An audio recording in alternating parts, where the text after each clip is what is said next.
Yo, Assalamualaikum warahmatullahi wabarakatuh, teman-teman. Jumpa lagi di forum harian ini. Saya mencoba menjawab curhatan ya, teman-teman. Mudah-mudahan bisa jawab ya. Kalau tidak, mohon dimaafkan. Sebelum kita mulai, jangan lupa yang di Bandung, besok kita ngumpul yuk, kita ngabasho. Ngebahas Shopee sambil ngebaso beneran. Insya Allah di Kepatihan, langsung datang aja. Acaranya gratis, tapi teman-teman wajib ngebaso. Ya sudah-sudah kemarin-kemarin ada yang beli minum doang, aduh jangan dong, ngebaso atuh. Oke? Yuk, udah ada yang ngacung, Mas Pastisan yuk. Oke, thank you Kang. Semoga acara ngebaksonya lancar ya Kang ya, dan baksonya makin ramai lah Kang. Amin. Ya, pengen kesana cuma kayak kejauhan kalau cuma mau ke bakso doang nih. Nggak usah maksain. Gimana? Oke, jadi gini Kang, saya pengen tanya tentang pengalaman Akang kan pernah punya Shopee Mall. Nah, ini prosesnya seperti apa Kang? Kalau udah terpenuhi syaratnya. Jadi saat ini saya lagi ngurus syaratnya nih, manifestasi lah gitu. Kalau udah terpenuhi, kemudian dampaknya itu seperti apa? Apakah benar-benar signifikan gitu ya? Dan oh ya, untuk iklan juga nih Kang, sekalian mau tanya persiapan kita supaya tetap berhasil di iklan yang saat ini, yaitu di CPM ya, kayaknya pakainya sekarang. Nah itu gimana nih Kang? Thank you Kang Gani. Oke, Shopee Mall dulu ya. Saya rasa pengalamannya akan jauh berbeda ya. Saya Shopee Mall udah dari 8 tahun yang lalu. Jadi sama yang baru-baru sekarang saya nggak tahu impact-nya seperti apa. Syarat-syarat sekarang pun saya nggak tahu.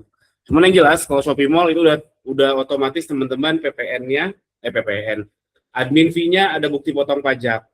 Jadi itu udah otomatis langsung kesetor ke DJP. Dan itu bukan berarti teman-teman harus PKP, nggak juga. Sekarang juga itu toko saya itu udah jauh di bawah 4,8 M.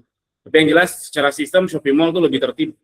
Jadi bukti potongnya ada, udah masuk ke NPWP badan atau NPWP si mall tersebut. Jadi siap-siap ke depannya, nggak bisa mengelak karena udah langsung diterbitkan. Terus saya rasa selebihnya sama aja ya. Iklannya sama aja, admin fee lebih mahal. Cuman ada beberapa momen kayak contoh kemarin Lebaran, saya jual produk mahal sekali. Dan toko saya kan banyak ya, dan ternyata yang lebih laku di Shopee Mall tersebut. Jadi ada trust yang lebih karena mall. Tapi itu nggak sepanjang tahun, hanya di momen-momen tertentu aja sih pengalaman saya. Itu komen saya soal Shopee Mall ya, Mas Sony. Terus yang kedua, nah soal iklan baru ini menarik ini. Saya lihat belum semuanya CPM beneran kok. Saya ada yang iklan yang baru launching, ada 100 impression, nggak ada kena cas. Nah makanya saran saya, kalau saya sekarang mantau harga CPM. Nah ada video saya baru rilis tadi jam 7.30, itu cara ngitungnya, pantau dulu aja. Saya juga nggak tahu ini setelah dipantau terus apa, nggak tahu, jujur aja nggak tahu. Tapi karena permainannya sekarang di situ, saya nggak mau gagap nanti ketika udah ketemu, oh kayaknya hacknya di sini, kayaknya celahnya di sini, saya nggak mau gagap. Makanya mulai sekarang saya udah membiasakan ngitung CPM. Apakah lebih murah lebih baik? Belum tentu, karena kita kan ROAS, tetap ROAS. Kalau lebih murah sama yang lebih mahal, ROAS-nya tentu akan, kalau berhasil ya si algoritmanya ngejar ROAS, akan lebih bagus yang lebih mahal. Makanya sejujurnya saya juga bingung, tapi setidaknya teman-teman sekarang udah mulai aware akan hal itu. Kalau cara saya aware akan hal itu adalah dengan ngitung CPM tiap iklan. Gitu Mas Fastison. Oke, thank you Kang Gani. Ya. Oke yuk Mas Banu yuk. Kang, menyambung yang tadi Kang, untuk Shopee Mall itu kita mesti ada kayak badan usaha CV atau PT gitu sih Kang? Kita aja sih Kang. Nah itu dia, karena 8 tahun lalu sama hari ini kayaknya beda deh. Tapi kayaknya sama ya. Atau gini deh, saya cerita waktu dulu saya itu satu, harus badan hukum, harus sudah punya dulu NIB. Bukan dulu, apa sih namanya, belum sebelum NIB, pokoknya sebelum OSS inilah. Intinya izin usaha. Terus followers Instagram harus 50.000 kalau nggak salah waktu itu. Udah, itu aja dulu syaratnya. Sekarang nggak tahu.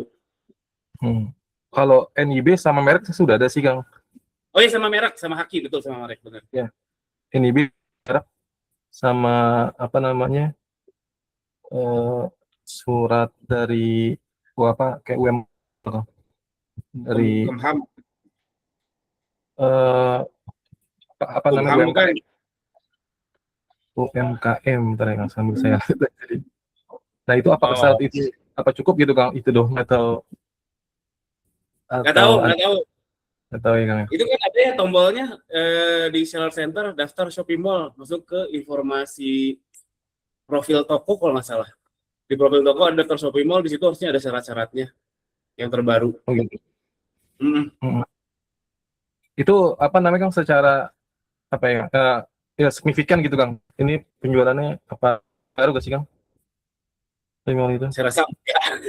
Saya belum pernah dengar ada yang cerita, mungkin saya aja yang katro ya, saya belum pernah dengar ada cerita gara-gara saya Shopee Mall jadi laris manis 2 kali lipat. Wah, belum pernah dengar saya. Belum pernah benar. Nah, Eh, benefitnya apa ya kalau kita lebih ke trust ini aja Kang ya, ke bagi customer aja ya. Customer lebih ya, trust gitu. ya betul. Tapi itu pun nggak terlalu signifikan sih yang saya alami mah. Oh, apa untuk potongan-potongan kita lebih besar gitu Kang ya? Apa-apa? Untuk potongan-potongan nih Kang. Adminnya apa? Oh, Admin dan tentu lain-lain. lebih besar, lebih besar. Oh, ada satu lagi, ini kelebihannya dia terbuka iklan manualnya, iklan produk manual kata kunci. Tapi saya pun nggak pakai. Saya pernah nyoba, aduh boncos juga, minjem Vmax aja. Kalau saran Kang Gani lebih baik kita start pas aja atau tetap kita update ke Shopee Mall Kang? Hmm, tergantung ya. Kalau, aduh banyak yang perlu ditinjau. Kalau tokonya banyak, punya satu mall oke. Lebih dari satu, kayaknya nggak perlu deh. Tapi kalau tokonya satu, saya rasa Star Plus juga cukup lah, nggak usah sampai mall. Hmm. Oke. Punya 3 sih Kang. Cuman sebaik apa tetap kita Shopee Mall apa Mas dipertimbangkan nih Kang. Kebetulan ada yang nanya tadi kan. Cobain aja ke Shopee Mall, cobain aja. Tapi jangan yang terlaris saran saya. Punya 3 tuh.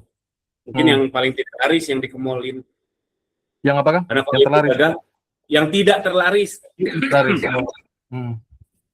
Karena kalau Oh yang gimana? terlaris di mallin ternyata gagal, ternyata berat, wah repot. Dibalikin laginya repot.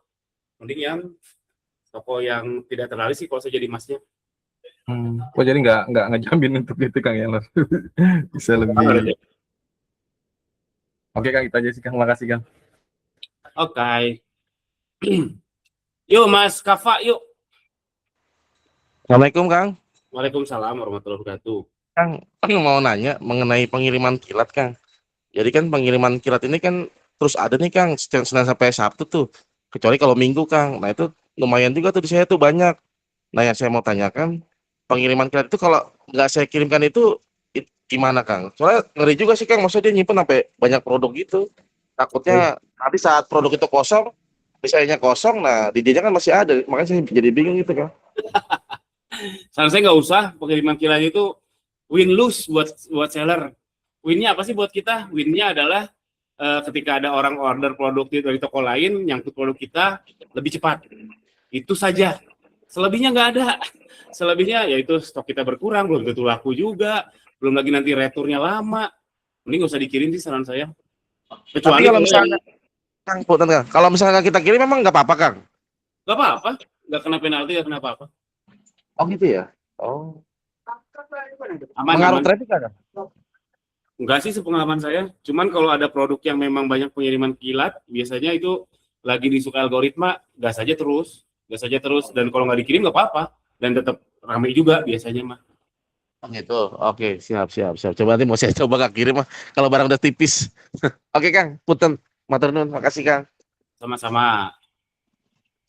Yuk, satu lagi, ada lagi.